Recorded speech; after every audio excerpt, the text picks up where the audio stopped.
Africa's energy security is an issue from the Cape to Cairo. Millions live without electricity, and those who are connected to the grid live with frequent blackouts. Welcome to a new edition of EcoAfrica. I am Sandra Kahumuza, coming to you from Kampala, right here in Uganda. Now let's say a big hello to my colleague Chris. Hi Chris. Hi Sandra, and hello to you, our viewers. Yes, energy is our topic once again, but we are concentrating on solutions to the problem. Things like renewable energy sources. I am Chris Alems, coming to you from Nigeria, and this is what we have in store for you this week.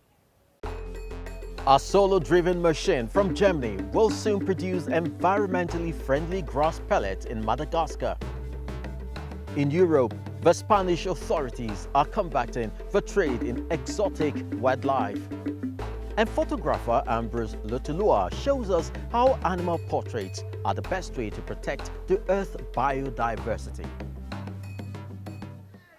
The energy transition can benefit Africa in numerous ways. It reduces dependence on expensive, climate-damaging fossil fuels, and it brings energy to remote regions quickly and easily.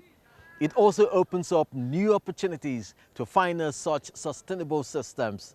Currently, many African countries are upgrading or expanding their energy sectors. This tap is a lifesaver. Every day it gives people from nearby villages clean water, something that can't be taken for granted in this rural part of central Ivory Coast. There's no water in our village because there's no well. That's why we come here, to get the water.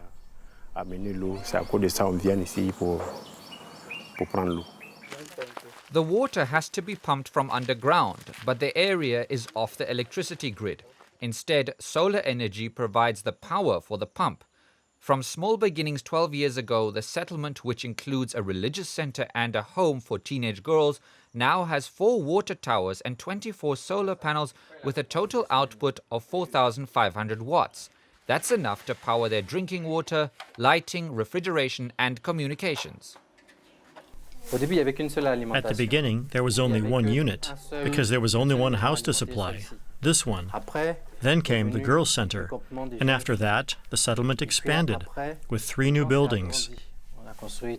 Then there were 2 more large buildings, and as time went on, we completed the installation. That's why there are several solar panel arrays here. It's not just Ivory Coast's rural off-grid settlements, but also its urban areas that can benefit from renewable energy. The challenge is how to safely build up infrastructure and ensure reliable supply. In 2022, 4 professional associations joined forces to form a federation so they could speak to the government with one voice. For example, when it comes to dealing with surplus electricity. We would like to see the sector authorized to feed electricity into the national grid. When you aren't able to consume all the solar energy you produce, and you can't divert it to the grid, you lose out. And that reduces the added value of solar investments.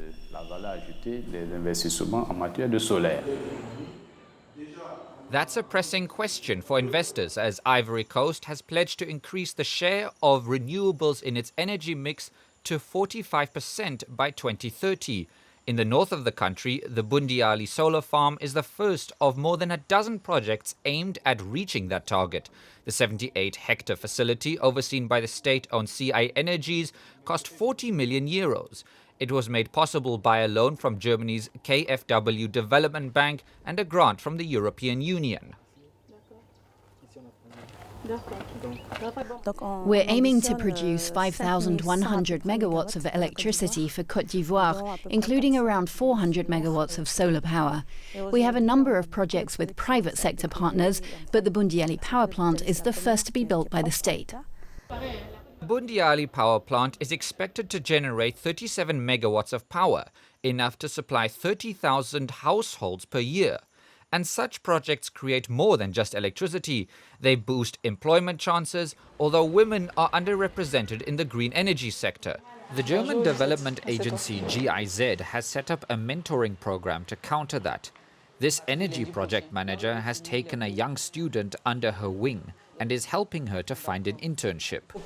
You have to take these courses seriously and make the most of them by asking lots of questions. The electrical engineer says she remembers what her career start was like and really wants to see change. Out of 15 engineers, I was the only woman. That's already a problem right there. We need to raise awareness more generally to tell women that it's possible to do this. The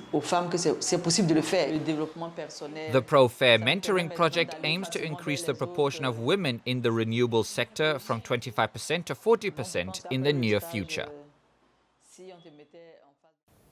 Maybe you remember a report we did a few months ago about eco-pellets made of bush grass.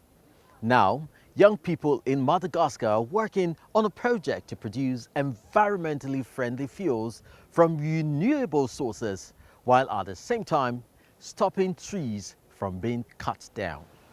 That is right, Chris. And the special thing about this project is that German college students are collaborating on the project. The young people from both countries are coming together to bring the project a step closer. How to make the most efficient grass pellets. That's one focus of Julian Sprater's master's thesis. At the Centre of Innovative Energy Systems at Düsseldorf University, Julian is also working on a cooking stove to optimise the grass pellet fuel and help reduce deforestation in Madagascar. We can't just deliver more efficient stoves to countries in the global south and say this will help people. That would only have a minimal effect on reducing deforestation there. And that's why we said we also need to develop a more efficient alternative fuel. The original idea came from members of the Malagasy student and environmental organisation Agipere. They constructed eco-friendly stoves and made fuel pellets from compressed grass. The students then brought them to local communities for testing. The students from Germany saw the project during a visit to Madagascar and wanted to develop it further. Alternative fuel is in dire need in Madagascar, where deforestation has had a massive impact. Traditionally, people have cut down trees to make charcoal fuel for cooking. Now, only 10% of the original forest cover remains, a devastating habitat loss for many species on the island. Miscanthus grass is widespread in southern Madagascar, where it enjoys rapid, robust growth. Locals often burn it to clear fields, a dangerous technique that causes many wildfires. The Agipere team identified miscanthus grass as a valuable resource and a source of income for residents. We are planning to make like a mass production of these pellets, and at the same time mass production of this specific stove that is compatible with these pellets, and we are going to promote it in the whole country. Meanwhile, in Germany, the students from Düsseldorf University, aided by a local vocational school, set to work on designing a solar-powered pellet factory designed to enable that mass production of alternative fuel in Madagascar. A chopping machine and hammer mill turn the grass into pellets. The entire factory can be dismantled to fit into 2 shipping containers, with the production costs of some €70,000 collected via crowdfunding. We're just testing everything. Then, to help build it, we'll send over students who are working on the project and who are doing their theses on it. Today we worked with a school class to prepare the construction. For example, we pre-drilled the roof so that on-site assembly will be easier. That way we won't have to do any drilling down there. We can just screw it together. The pellet factory is destined for Andalamangoki in southern Madagascar. The site was chosen because of the abundance of miscanthus grass here. In April, we normally start cutting and collecting grass again. This is the time when it grows everywhere here. And in case it rains after we've cut the grass in April, we'll get a second harvest. I think the village will profit from this project. and people won't harm the forest anymore. Water will be replenished, and the situation will improve. A 35-kilo bag of charcoal costs €4, the same amount of grass pellets, just 3, which could help the new fuel catch on. If we are successful out there in the south of Madagascar, then we are going to spread the plant and the technique in the whole country. The Düsseldorf Uni team have set up a not-for-profit company to support the venture. With the test phase successful, the pellet factory has been packed into the shipping containers and is expected to be set up in Madagascar in October this year. Water is a unique, odorless substance that quenches our thirst, helps us regulate heat and transport goods. We even fly to space in search of it because more and more people on Earth need access to this scarce resource. So true, Sandra. Only 3% of the world's water resources are drinkable. The rest is salinated, polluted or inaccessible. Yvette Tete from Ghana is drawing attention to the value of this important resource with an equally unique campaign. Yvette Tete has put on her custom-made recycled swimsuit and is ready to swim another 11 kilometers. It's a distance she'll cover every day for 40 days. And that's an overall route of 450 kilometers, passing along the Volta River and into Lake Volta, the world's largest artificial reservoir. It's one of the few lakes in Ghana that is still clean enough to swim in. An activist and agribusiness entrepreneur, Tete is part of a scientific expedition that's seeking to draw attention to the pollution of Ghana's waterways. So much of the reason that I'm part of this expedition and working with the crew to do this research is because it is so encouraging and so amazing to be able to swim in the Volta River like this. And I'd love to see other water bodies in Ghana, and specifically Accra, be this swimmable again. Tete started campaigning against environmental pollution some 8 years ago. And that's when she came into contact with the Oil Foundation, an environmental justice non-profit that organized the expedition. Other members of the team also spent time on the water to take samples from various points along the route. Here we can see that the color is very different from the rest of the water that we've been swimming along. So here is very green. It really changes. I mean, it depends on the places where we are. If we are close to villages, for example, we will be collecting some samples for bacteriological tests.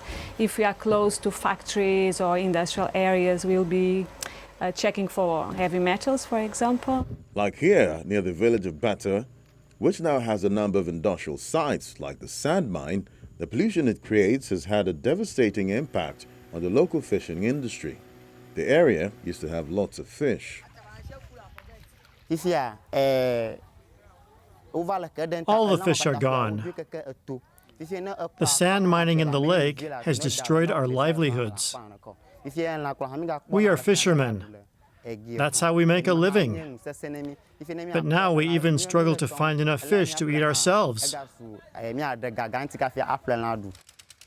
The mining industry is not only harming the environment, it also makes the process of purifying drinking water much more expensive. You are abstracting water with huge amount of sediment, and so the pumps will generally be breaking down more often than you anticipate. So cost of maintenance of these pumps also goes up.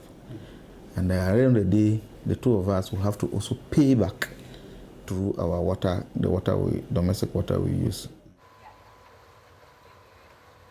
And that's just one problem. Chemicals and waste from households and other industries also contaminate the water, along with many of 15 million items of second-hand clothing sent to Ghana every week. Over 50% of it ends up in huge waste heaps in Accra's lagoon. The Oil Foundation is lobbying the government, but also wants to raise public awareness of just how harmful the waste is.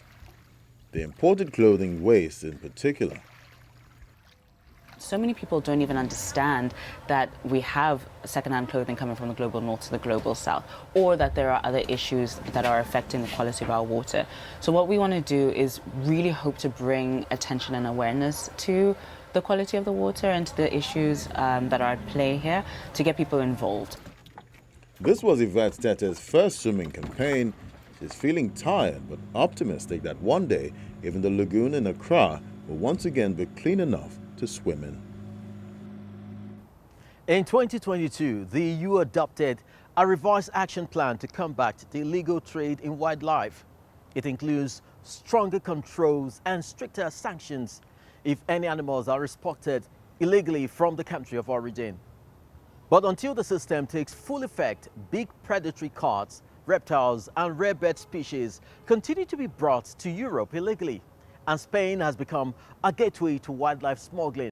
Her heart is still in the wild, but now Kenya lives in an enclosure in a Spanish animal shelter near Alicante. The female clouded leopard is only 11 months old, but she has suffered greatly. Caregiver Belly Dai is nursing her back to health. She was confiscated from a private owner who had neglected her. She must have been poorly fed from the start, and she's even gone blind. The private breeder now has to face the authorities for violating the Convention on International Trade in Endangered Species. The East Asian clouded leopard is also an endangered species, so Kenya is a rarity.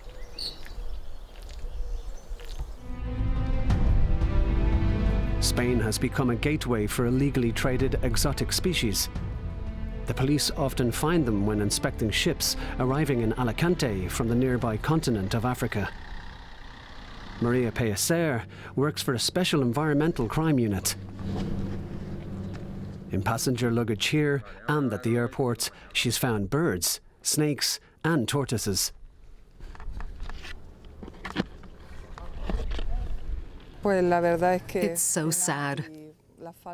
These ruthless people have no qualms about tearing these animals from their habitat and treating them like toys. This police video from September 2021 shows the liberation of a female chimpanzee who had been alone in a cage for 5 years.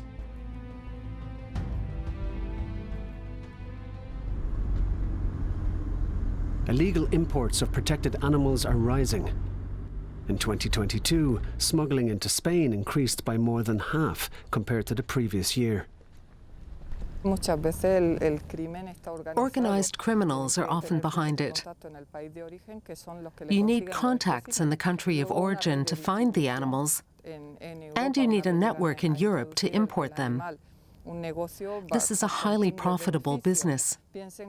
A monkey, for example, might cost 5 or 6 euros in Africa, and here it can fetch 2,000 euros or more. According to the World Wildlife Fund, this global business is worth billions. Sylvia Diaz says the illegal animal trade comes third after drugs and weapons, but its impact is underestimated.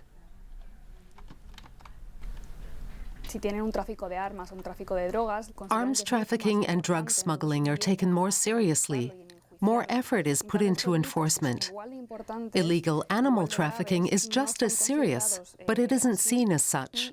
It's not pursued and prosecuted as often. That makes these crimes even more lucrative. The authorities don't have enough specialists to investigate properly, and animals are often rescued when it's too late. As with Kenya, the clouded leopard.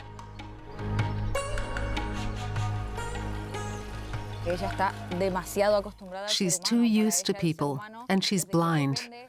In the wild, she would never be able to deal with her own species. She was raised in captivity, so she's condemned to a life in captivity. This illegal trade makes Kenya and many other wild animals like her into products that lose their freedom forever.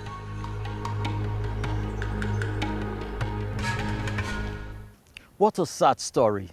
And many people don't even realize that the trade in exotic animals threatens the biodiversity in the places where those animals come from.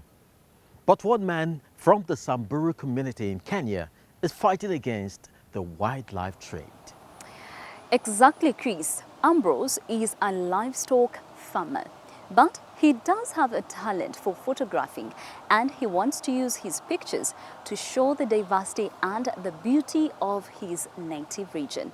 He is our eco-hero this week.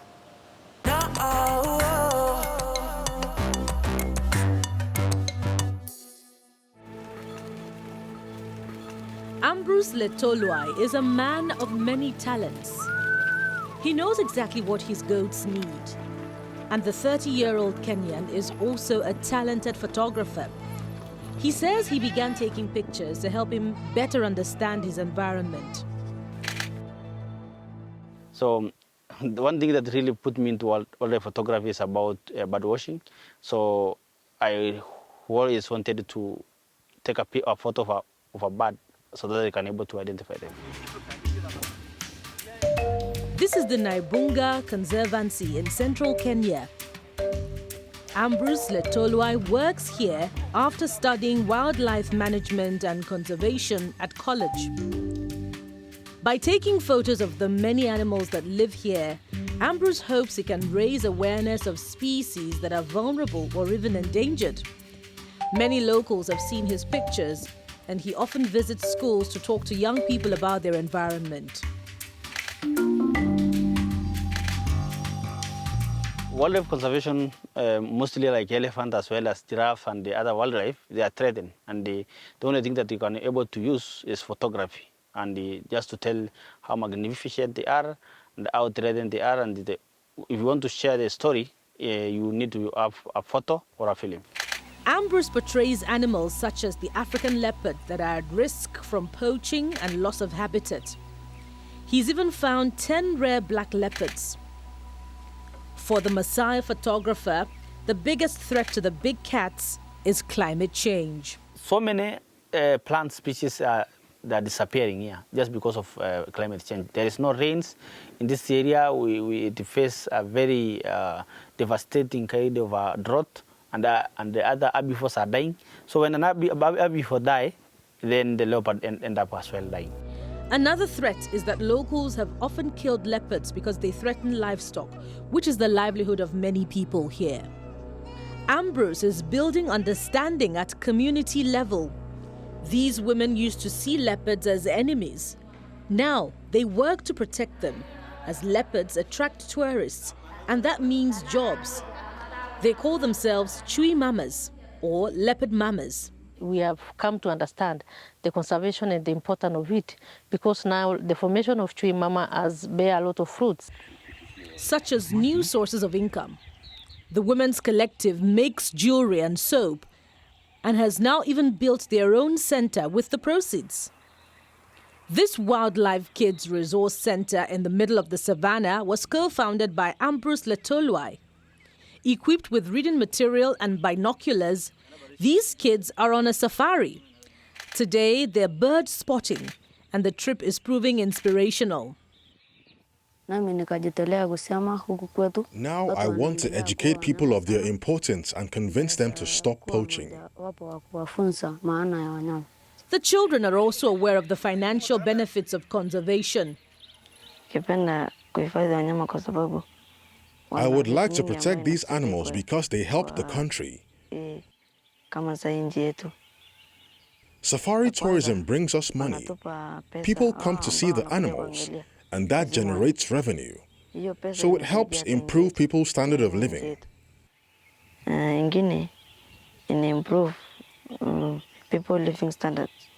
Ambrose Letolwai says he's optimistic about the future because he sees that young people are becoming more environmentally aware. There is a huge change. There is a huge change because a kid can able to learn, to say that I'm coming to this center to learn about wildlife, to watch about film, to take a photo about this particular bird, and they learn it. They even know now some names, species of some plants that you found in this particular area, and they know the use. So that is something that makes me happy. The local elephant population remains a concern. In 2019, 400 of them were counted in the nearby Loisaba Conservancy. Ambrose Letolwai hopes that his work can help ensure a safe future for them. The time just flew by this week so fast. It was great having you with us. We hope our show was both entertaining and informative. Remember, we all need to take care of the environment. That's all for this week's episode. Now, it is a goodbye from me right here in Kampala, Uganda. And goodbye from me too in Nigeria. If you want to know more, check out our social media channels shown on your screen. I'm Chris Alems, and I look forward to seeing you again next week. Goodbye.